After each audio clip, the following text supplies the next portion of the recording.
हे राजन, मैं समाधि नाम का वैश्य हूँ। मेरा जन्म धनवान कुल में हुआ। मेरे दुष्ट स्त्री पुत्र आदि ने मुझे धन के लोभ से घर से निकाल दिया है, मेरा धन छीन लिया और मैं धन स्त्री पुत्र से रहित हूँ। अब मैं अकेला दुखी होकर इस वन में आया हूँ। अब मुझे अपने स्त्री तथा बंधुओं का कुछ भी पता नहीं। मैं यहाँ रहने के कारण अपनी स्त्री पुत्र तथा स्वजनों की परिस्थिति को नहीं जानता था कि वे इस समय अपने स्थान पर सुखी हैं या दुखी। मैं भी यह नहीं जानता कि मेरे पुत्र सदाचारी हैं या व्यभिचारी। राजा बोला, जिन स्त्री पुत्र आदि ने धन संपत्ति को छीन लिया, फिर उन्हीं के स्नेह में तेरा मन क्यों जाता है? वैश्य बोला, आपने मेरे विषय में जो बातें कही वे वास्तव में सत्य हैं, परंतु मैं क्या करूं? मेरे चित्त में कठोरता नहीं। जिन पुत्र आदि के धन के लोभ ने आकर मुझे घर से निकाल दिया है, हे महामते राजन, मेरा चित्त फिर भी उन्हीं में आसक्त होता है। यह जानते हुए भी अनजान हो रहा हूँ।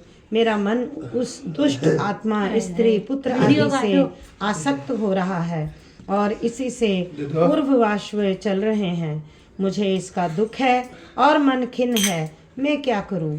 इन स्वजनों के निर्मोही होने पर भी मेरे मन में उनके प्रति प्रेम है। श्री मार्कंडे जी बोले, हे द्विज श्रेष्ठ। तत्पश्चात राजा सूरत और समाधि वैश्य दोनों मिलकर मेघा मुनि के समीप गए और प्रणाम करके बैठकर मेघा ऋषि से कथा प्रसंग कहने लगे। बोलो शिव शंकर भगवान की जय। राजा बोला, हे भगवान, मैं आपसे एक बात पूछना चाहता हूँ, आप कृपा करके बताओ। हे महाराज, मेरा मन वश में नहीं है, इससे मुझे दुख है। गए हुए राज्य तथा अन्य सभी स्त्री पुत्र बांधवों की ममता मुझे अभी तक बनी हुई है। हे मुनि श्रेष्ठ, यह जानते हुए भी ऐसा क्यों? मेरा स्नेह उनसे अज्ञानियों की भांति विशेष बढ़ता जाता है और इस समाधि वैश्य को इसके पुत्र आदि ने स्त्री ने त्याग दिया तथा इसे घर से बाहर निकाल दिया। यह भी उनमें अत्यंत आसक्त रहता है। इसी तरह हम दोनों बहुत दुखी हैं। हे महाभाग, उनके कर्मों को जानते हुए भी हम दोनों का हृदय उनके प्रति ममता और आसक्त रहता है। इसका ज्ञान होते हुए भी ऐसी ममता क्यों है? हम दोनों को अज्ञानियों की भांति मूढ़ता क्यों उत्पन्न हो रही है? महर्षि मेघा ने कहा, समस्त जंतुओं को जानने योग्य ज्ञान होता है।